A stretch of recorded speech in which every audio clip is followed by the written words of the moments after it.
there is no equity at all in the Federal Reserve holding up a $9 trillion balance sheet that is going to have to blow up to 15, 20, 30, 50 trillion dollars when the financial system goes upside down, because they are the lender of last resort.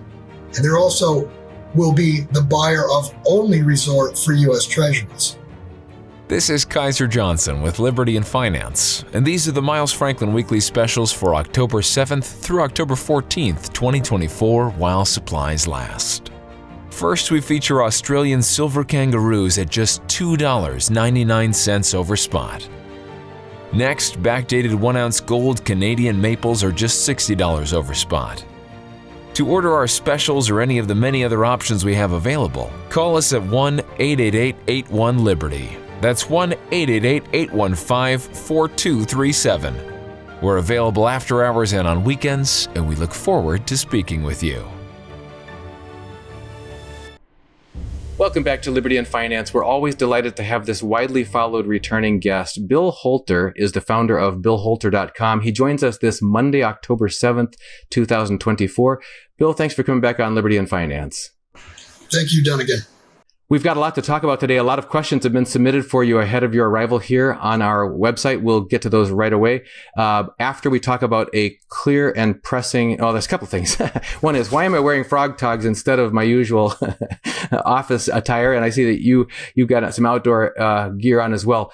The reason for my being in frog togs is I just came inside from my chores outside because we are directly in the eye path of Hurricane Milton, which was upgraded just this morning from Category 3 to Category 4 to Category 5.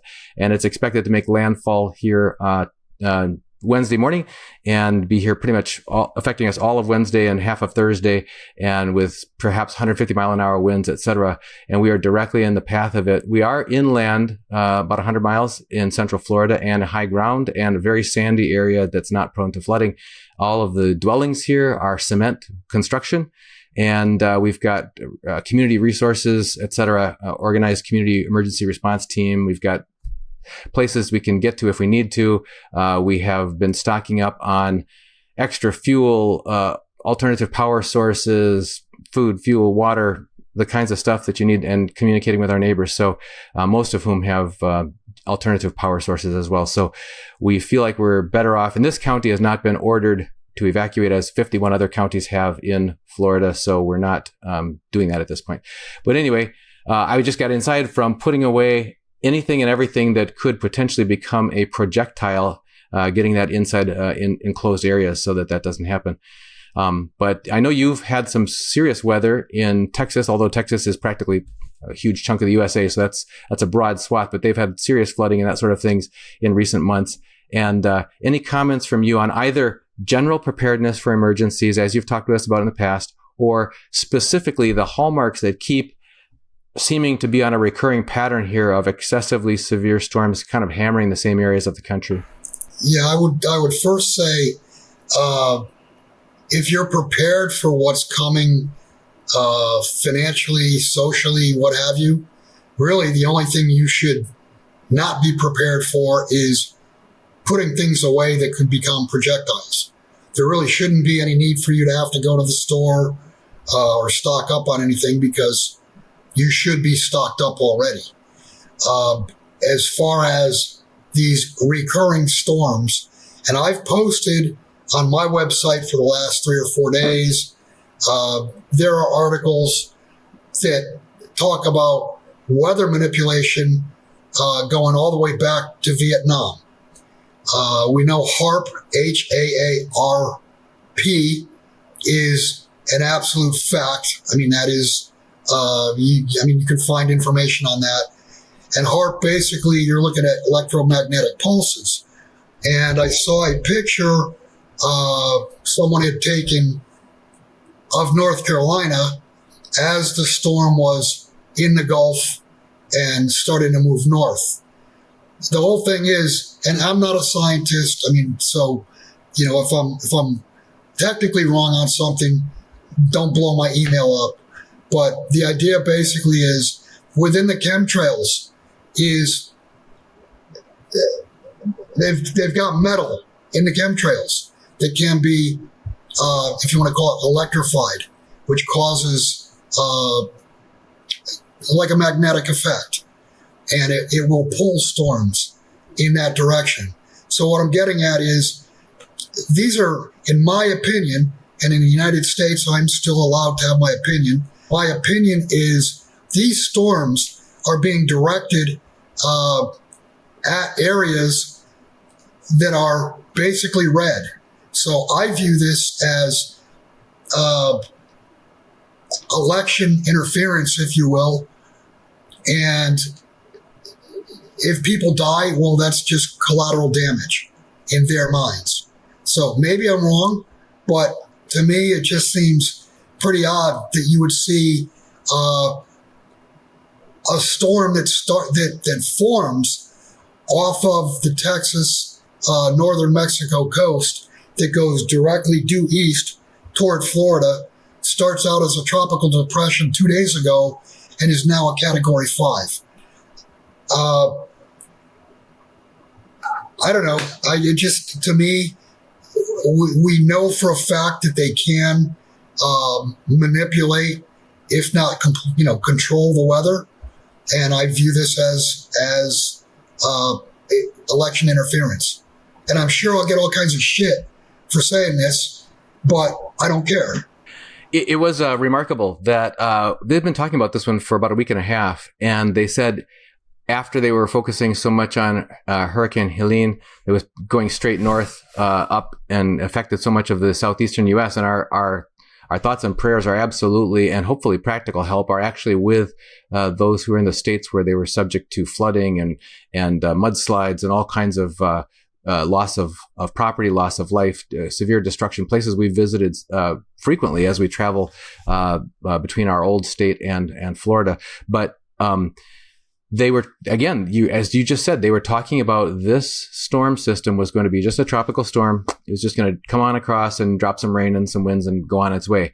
And then all of a sudden, it turned into a big deal. And within 3 hours this morning, it went from Category 3 to Category 4 to Category 5. It's like, wow, that's like almost on command.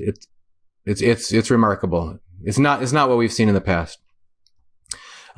Of course, you can just blame that all on global warming and make sure that you surrender all your rights for the global powers. That's something you and I have talked about in the past is the preponderance of new declarations that, and we've talked about this with Alex Newman from the Epoch Times as well, that now the new trend is declaring that things that happen are public health crises and therefore global in nature, and whether it's has to do with gun incidents, whether it has to do with epidemics, whether it has to do with weather, climate, whatever. And so everything needs to be now under global control and global governance. Any comments from you on that phenomenon? Yeah, it's all about control. And I just posted, 3 or 4 days ago, a clip of Hillary Clinton saying that if the social media does not or cannot, I forget the word she used. I can't remember the word that she used, but basically, if the social media does not censor, and that's not the word that she used, but that's what she was saying. If the social media does not censor misinformation, that, in her words, we will lose all control. And that's what it's about. It's all about control. This is about dividing, conquering. The U.S. is the last bastion. It's the last pothole or bump in the road, if you will, to basically total dominance over the global population. I mean, we already know that basically they've already told us they want to depopulate. And I mean, that's where this is headed.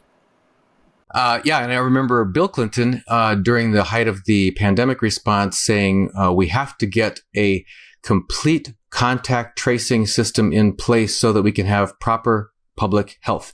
So the idea, the idea is that to keep people well, to have wellness and robustness and good health, you've got to have complete tracing and surveillance of every activity of every person.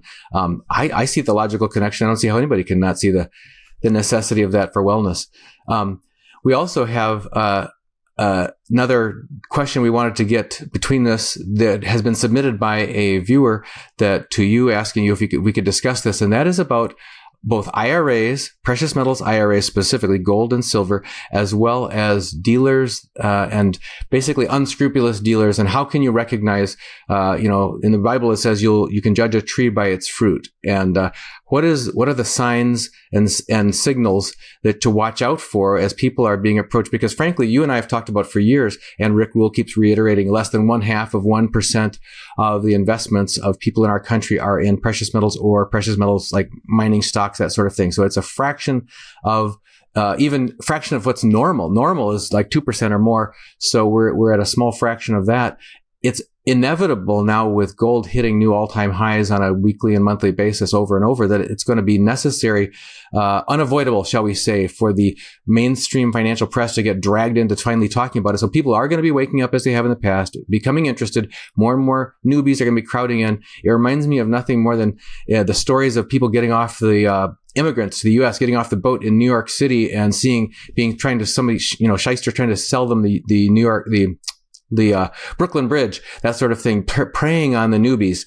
So if you could help me with from your experience, and I'll pitch in where I can, not to name names of unscrupulous dealers that we are well aware of, and painfully so, and how it has hurt well-meaning clients that have saved all their lives and set aside their nest egg and then get their net worth cut in half by somebody who oversells them. But what are the signs and signals that people should watch for and know when to run away from an unscrupulous dealer?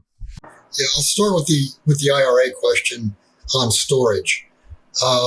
In my opinion, these vaults, what's going to happen when the system goes down, they're just going to close their doors. There's not going to be anything in and nothing out. You won't have access to your metal, but that's the same time you don't have access to your bank account. You don't have access to credit cards. Nothing's working. So obviously you want to have metal on hand. And the question in an IRA is, do you take it all out, have it delivered to you, and take the tax hit plus maybe a 10% penalty? I don't really think that's necessary. The great taking, I think, is going to be largely, if not almost entirely, digital. I think it will be digital from the standpoint of your bank accounts, your brokerage accounts, your insurance, annuities, things like that. And I think longer term, real estate's going to be taken because people aren't going to be able to pay their real estate taxes. So I think that's the bulk of the great taking. I don't think that they will go into, crash into vaults and confiscate, because they've got to physically do that. They can't do that with the push of a button. If you do hold IRAs, and I've recommended this now for years, you want to have U.S. Mint lineage coin. You want gold eagles. You want silver eagles. And the reason being, if you're buying a gold eagle this week or a silver eagle this week from the mint, can they really come back next week and say, but you've got to turn around and sell it back to us? I think there'd be all kinds of lawsuits. I think within an IRA account, could they say gold and silver, or gold or silver are illegal? Yeah, they could do that. And if you own bars, if you own generic coin, those would certainly be subject to it, because it's basically raw and privately fabricated metal. Could they confiscate foreign sovereigns? Yeah, they could. Could they confiscate American coin? Yes, they can, but it will be much, much more difficult because it is U.S. coin. So I would just say, if you hold an IRA and you decide that you do want to leave it in a vault, make sure that they're U.S. Mint lineage coin. Now, as far as dealers are concerned, I guess the first and biggest red flag is if you ask the question, well, how much is this particular coin? And they give you a runaround and don't give you an answer, then you could be pretty sure that they're not on the up and up. I can tell you, Andy Schuckman and I did a little bit of investigation. This was quite a few years ago. This was probably 2015, 16, something like that. And there's one particular person that does quite a few interviews and is telling people to do the right thing. They're telling people that the pre-1933 gold is absolutely good because they're considered collectibles. They're not bullion, and they'd be almost impossible to confiscate. And with silver, they're saying you should buy junk silver. And I agree with both of those. The only problem is Andy and I, we called that particular company. And this is when gold was trading at maybe $1,200 an ounce, something like that. And we had MS63 St. Gaudens priced at $1,340, $1,350. And we called in, and of course we got the runaround as to not wanting to give us price. But I pushed and I pushed, and I got their price. And their price was over $1,650. And that's because this particular company charges, on top of the retail price, they charge 26%. But people don't know that until after they send money, and then they find out. And I've had some people ask me about it, and they've immediately called and said, I want to cancel the trade, and the trades have been canceled.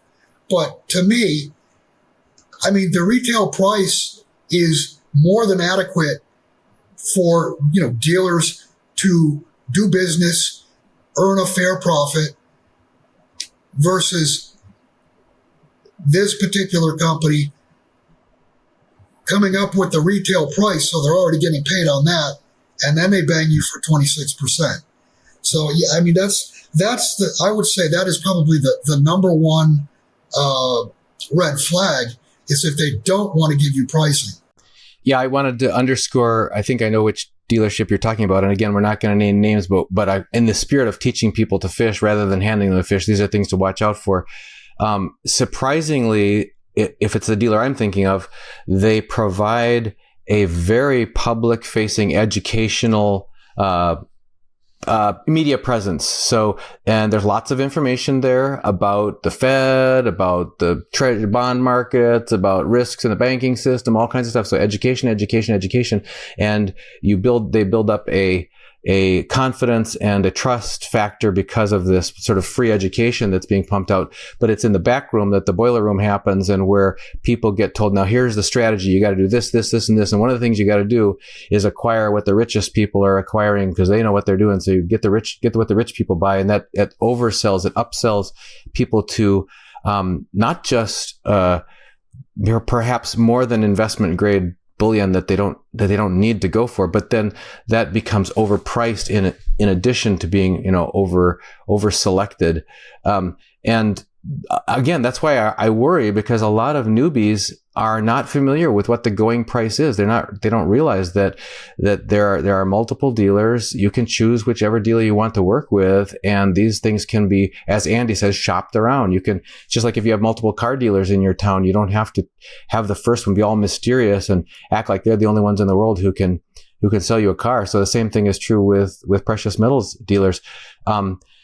Another factor of unscrupulous dealers that multiple clients mentioned to me is, for example, this come on, like, oh, if you buy gold, we'll throw in 8% extra in silver, or you can get all this free silver if you buy gold from us. And the old thing, if it's a free lunch, it's probably something else going on there, or the fact that they have very noteworthy and apparently trusted, retired actors or sports heroes or politicians or people that used to work from the U.S. Mint, or people would seem, wow, these people would only be endorsing this if this place was trustworthy.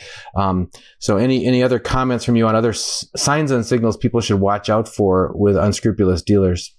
Yeah, one in particular, and it doesn't necessarily have to be with an IRA. It could be just an outside trade that you're planning to vault. You always want to have, in an IRA, you need to have a trustee and you need to have a custodian. The trustee basically does your bookwork for you and the custodian holds your metal. And you also need to have a dealer because you need to buy the metal. You don't want all three of those to be the same entity. You don't want to go to company XYZ who says, okay, we'll buy you X amount of gold or X amount of silver. It'll be accounted for by our trustee and we'll hold it in our vault. The danger there is your metal never ever got bought. They took your money and they're sending you statements. I mean, this happened back in a big way back in, I think it was 2000, I want to say 5 or 6, something like that. And I forget who it was. I think it was Payne Weber, and it was mega millions of dollars that they had, that they were storing for years and years, and they never bought the metal. And they admitted to it. They paid a fine. There was no prosecution or anything. They made everybody whole, but they made everybody whole because that's a company that stayed in business. If a company doesn't stay in business, it does something like that, you're out of luck for everything. You're going to lose it all. So you want to have a separate precious metals broker, a separate trustee, and a separate vault. Now, outside of an IRA, there's a lot of companies that act as the precious metals broker and the vault. You don't want to do that, again, because you got nobody looking over anybody else's shoulder. I mean, in the instance of the IRA, you've got 3 separate entities, and each entity is watching the other entity. If your dealer says, we sent the metal, and the vault says we didn't get it, well, there's a problem. But if it's the same company, you're never going to hear that. You're never going to know that. And the metal was never bought and you never owned it. So that's probably, to me, that's the biggest danger. That's the biggest scam.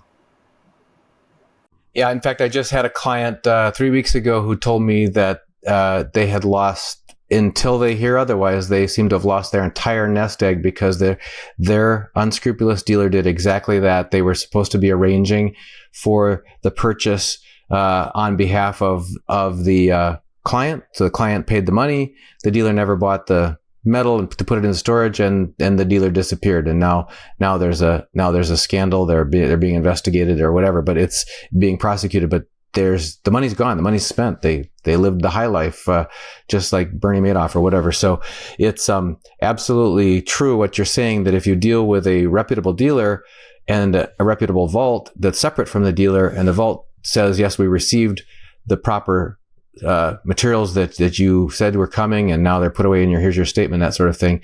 There is some oversight there that wouldn't be if it was all under one. As much as that's, some people like one-stop shopping. It'd be nice if I can just make one phone call and get it all done. It seems so simple, but be careful what you ask for, because sometimes simple means it's simple for a reason, because it's all being under the covers, and that's not transparent to the outside. As long as we're talking about storage, there's a specific question here from a viewer asking you, Bill, what is your opinion of the Texas Bullion Depository? I believe there is some type of connection to the state of Texas. So that does give you it gives you some oversight to the vault. I've had, I don't know, maybe 24 clients vault there, and I've not heard of any problems at all. So I would say, I think it's probably a fine vault. I will say, I also came across a guy, and this happened a couple times, but I came across a guy who had $1.6 million worth of metal stored at a vault. And he told me his annual storage fee was $250 a year. And I asked him, I said, do you think there's any insurance company anywhere in the world that would insure $1.6 million for a $250 premium? And,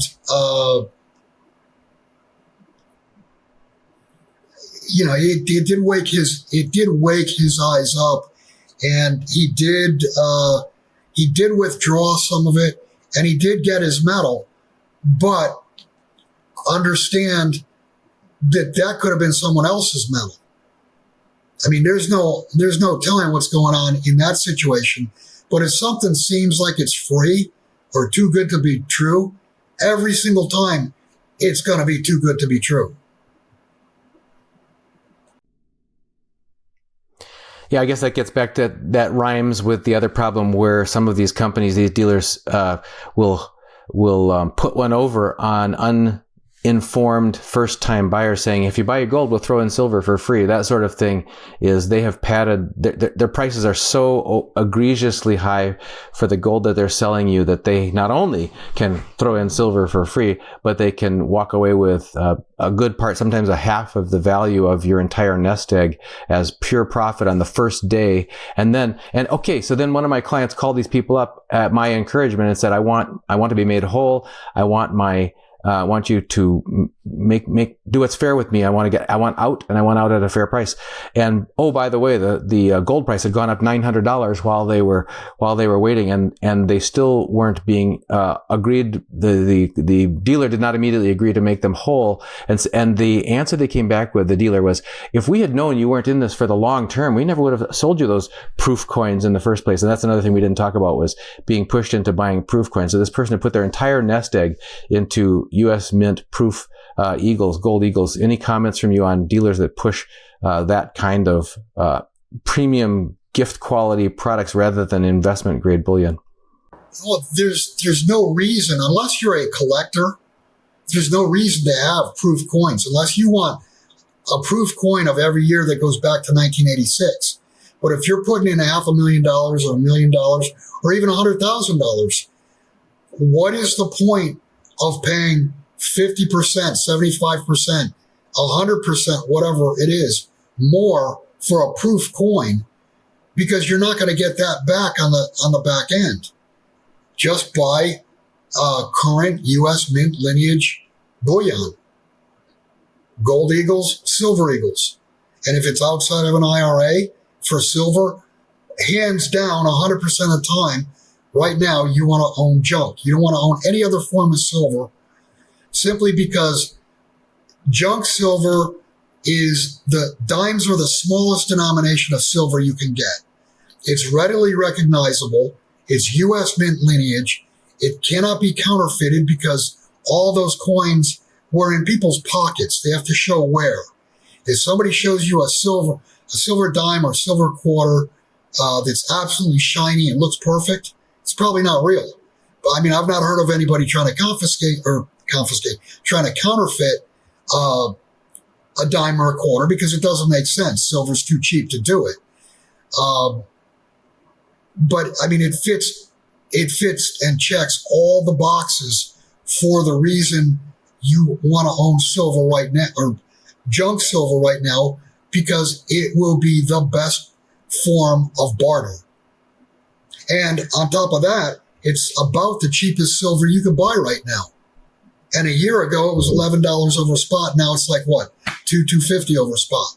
And that's the same price you're going to pay for a generic, a Buffalo or whatever that came from XYZ Mint, or a bar. And obviously bars, think about bars. In a system breakdown, would you accept a bar for someone not being able to test it? You don't know if it's real or not. And bars are the easiest thing there is to counterfeit. So it makes zero sense in silver unless it's an IRA. And if, as long as you're an American, it makes no sense to buy anything other than junk silver. That's pre-1964, pre-1965 dimes and quarters. They're 90% silver. As long as you're talking about the distinction between, as far as trustworthiness between bars and government mint lineage coins, we have a question here from Tam9V. Why does Bill recommend silver eagles over other forms of silver? Isn't silver just silver? If it is used in manufacturing, won't holding other forms of silver be ideal for shortages in manufacturing? Yes, silver is just silver. If you're an industrial user, you're going to, dump it in the machine, melt it down, and then turn it into whatever you're manufacturing, or you're going to turn it into solar panels or whatever. But on the street, it does make a difference. Like I said, if somebody, and you and I are brokers, if somebody comes to you after this hurricane and says, I see you've got an extra wheelbarrow or whatever, I'll give you this silver bar for it. Are you going to take it? Can you test it? I mean, maybe you can. Maybe you've got the stuff to do it. I can't because why bother? I just wouldn't accept the bar because I'm not going to be able to offload a bar. You got to have something that's recognizable. And if you drop a dime or a quarter on a countertop versus a current dime or quarter, you could tell the difference. If you flip it on its edge, you could tell the difference. You could verify a dime or quarter that it's authentic with your own eyes and your own ears. Bars, you can't. Bars can be counterfeited. Buffaloes can be counterfeited. When I say buffaloes, I'm talking generic coin. And then what's the sense of buying a Maple Leaf or a Krugerrand or Philharmonic or Kangaroo or any of those sovereign coins? They actually cost more than junk does right now. Now, when all is said and done, junk, in my opinion, is going to be priced even higher than silver eagles, just because of the utility. And people will find out during bad times when they have to barter that the most sought after form of silver will be junk silver. And I mean, I just tell people, and I've done a lot of swaps in the last 6 months, 9 months. I've done a lot of swaps from bars, generics, sovereigns into junk. Once people go through bartering, they're going to understand what the best form is. And if you go in cheap to begin with, you're going to come out cheap later. I mean, if you bought bars because they were the cheapest form, like 100-ounce bars, you're going to come out the cheapest. And there is zero utility to a 100-ounce bar. I bought 3 100-ounce bars in my life. And I did that in 1991. I paid $375 per bar. And the reason I bought the bars was because they were Hunt Brother bars. Ah, nice.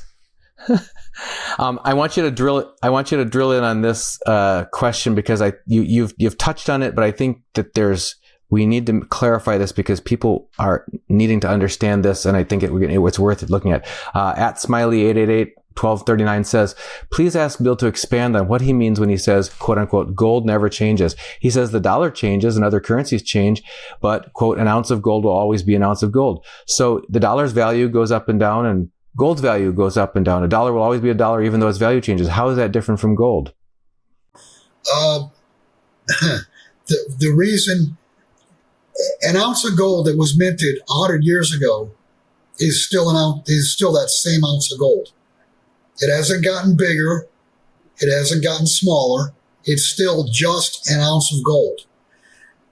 If you bought, I don't know, name umpteen different currencies 100 years ago, and you actually, you got the paper for it. You have the paper, whatever they are.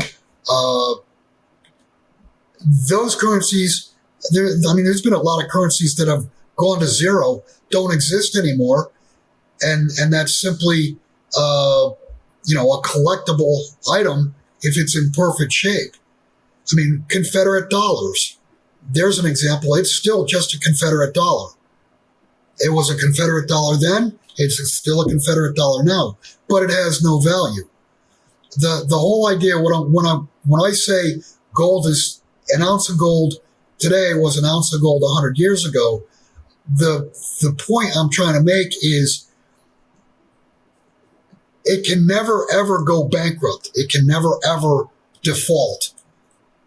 Every currency on the planet is fiat. Every fiat currency is backed by debt. Now, are there nations that are going to go belly up, go bankrupt? Yeah, absolutely.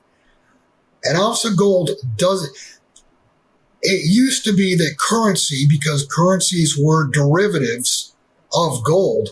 Think about the names: the peso, the pound, the pound sterling, specifically. Yeah, the pound sterling, right? The lira, all of the peseta, all of these currencies, their names invoke weight. In other words, how much it actually weighs. All of these currencies, every currency, with the exception of the euro, I believe, all currencies were derivatives of gold, and they were priced in gold. And what's happened is the governments have tried to demonetize gold, and what they've done is now they're pricing gold in the currencies. So, yeah, the price of gold goes up and down in dollars, it goes up and down in euros and yen and pounds, but it doesn't move. What goes up and down is the currency. When you see gold going up $100 an ounce, 200, 500, 1,000, whatever, all that is a function of the value of the dollar declining. The dollar is losing purchasing power. It's losing value versus the standard, and the standard is gold. Gold is the bedrock. It does not change. It's the currencies that change. Yeah, I'd like to mention, I don't have the visual in front of me, but I'll do it with my hands just so you get it. One way to illustrate what you just said was when we interviewed J.B. Tucker, or E.B. Tucker, excuse me, and he held up a stack of $21 bills. And he said, this is what, when they were tried to take away my grandma's gold back in 1933, this is what you could get an ounce of gold for, is $21 bills. It was actually $20.67. And he said, and here's the stack. And he held up the stack about this tall. This is the stack of $2,001 bills. And that's what it takes to trade for 1 ounce of gold today. So yeah, the paper dollar is still a paper dollar, and the ounce of gold is still gold, but it takes more and more and more and more of these paper dollars as they become monopoly money, as they become funny money, as the value of them, what they can actually buy, the actual buying power just goes down the drain. According to John Williams from shadowstats.com, it's happening at the rate of like 11 to 14% per year, even though the government's claiming 3.6%. But no matter what, the value is going. What you can actually buy with your lovely paper dollar, from when you were a kid, you can buy much, much, much, much less now than you could then with one paper dollar. However, that same silver dime, I've told that story. 1968, my family was in the Gulf Coast of Texas, and the cheapest gas price we saw was 19.9 cents. That's 2 dimes. And those same 2 dimes could still buy a gallon of gas. So the silver being this maintains its purchasing power, whereas the dollar or any other fiat currency doesn't. I think that's one way to illustrate it. Got a question for you on if Bill believes does Bill believe that the silver confiscation will happen, and does he think it will happen before or after the gold-silver ratio closes? No, I don't think silver will be confiscated. The only possibility is if we were in like a ground war, similar to like World War II, but I don't see any way that we're going into a ground war. I mean, we go to war, this thing will be over in in a very short period of time, because, they'll start dropping nukes. I do not see them confiscating silver, simply because there's not enough of it out there, and there's not enough of it of a dollar value out there to make a difference. Now, gold's a different story. Gold very well could be confiscated, but I've said, I think in North America, if there's a confiscation, it's much more likely to be the mining operations as opposed to the metal itself. How about this one from Hot Trade for U.S.? Bill, in your expert opinion, is our republic screwed no matter who gets in office and no matter what happens? Yes. Would you like to elaborate? Yeah, I was going to say, let me expand on that. Mathematically, the Treasury's toast. I mean, we're at the point now paying over $1 trillion a year. It'll be at 1.5 trillion by this time next year in interest alone. And that is well more now than what we pay or spend each year for the military. And our military spends more than all the militaries combined for the rest of the world. So our interest expense it's as far as compared to receipts, what's the number now? 25%, 30%? We're at the point where mathematically we are going to default. There is, I've said this before, the only possibility of the math being wrong or the math being repaired would be the second coming of Jesus Christ. And that's not Donald Trump. I mean, the alternative, and let me say something. First off, I'm still not sure there's going to be an election. I think every day that goes by, more and more things happen that rate or lower the odds that we're even going to have an election. Who knows? But in my opinion, if Harris gets in, the Republic is completely over, and it will collapse with no rule of law. It'll collapse with their rule of law. If Donald Trump wins, the collapse is still going to come, but we will go down under the Constitution, and the rule of law will still prevail. Now, as far as, is there anything that can be done? The answer is a flat no. It's already been done. This cake is baked. It's on fire. You need a fire extinguisher for this thing. There is no way out. And let me just add this from a human standpoint. While the Great Depression was horrible, a lot of people lost everything. From a society standpoint, it was a much better society. You had neighbors that were willing to help neighbors. In today's world, and not in all locations, but let me just say in the urban areas, neighbors are gonna pick clean other neighbors that have fallen just like vultures. Now, you do have some good people out there. Look what's going on in North Carolina. You have people trying to help left and right, and what's going on? They're being hindered. And you've even got local sheriffs now saying, we're going to arrest federal workers if they get in the way.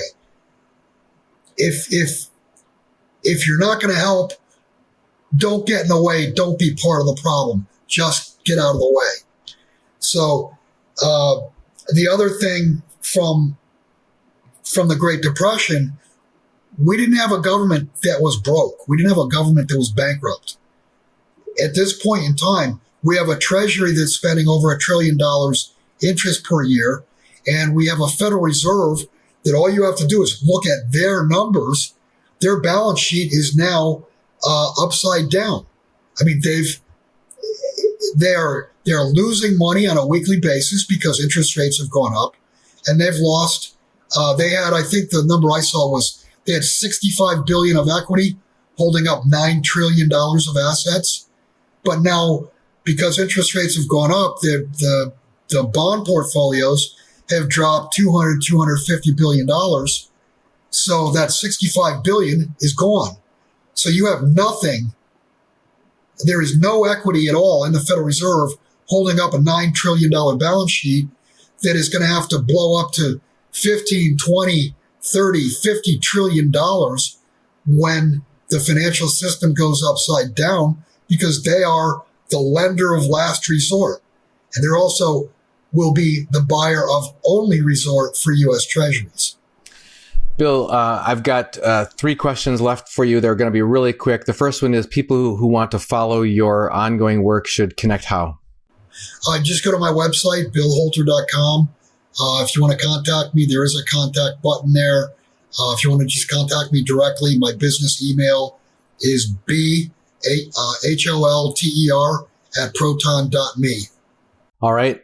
And the last 2 questions are going to be very different from all the other ones we've asked. Who was Bill's favorite horse and why? Oh, hands down, got to be Principe. The horse, I mean, I owned Principe for, in 17 years, I put 20,000 miles on that horse.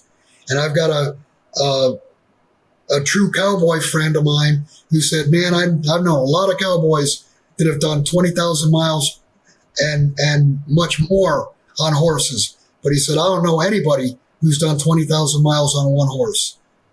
I mean, I rode the horse down. I mean, I got the horse down in Costa Rica and I rode him. We went to all kinds of places. He was my amigo. Oh, and one other thing. The first horse I had, I bought at an auction at 6 months old. His name was Chantariot Bar. He was an appendix quarter horse, 3 bars on the mare side, and Secretariat on the stud side. He was a Secretariat grandson. Last question. What makes Bill smile? Oh, okay. All kinds of stuff. I guess I'll leave you with this one. The funniest thing in the world to me is when you see idiots in a car by themselves wearing a mask. I'll be interviewing Michael Rechtenwald, who's a author of the book about refusing the Great Reset, and he says he believes that a significant portion of our population's brains are permanently broken. They'll wear a mask for the rest of their lives, and it's unfortunate to realize how susceptible we are to obedience to dictates that come from people who make no sense. I'm distressed to see that, but I understand where you're coming from. There needs to be pushback. I wore a mask, I think, a total of 5 times. I wore a mask twice because they did have police at the grocery store. You could not go in.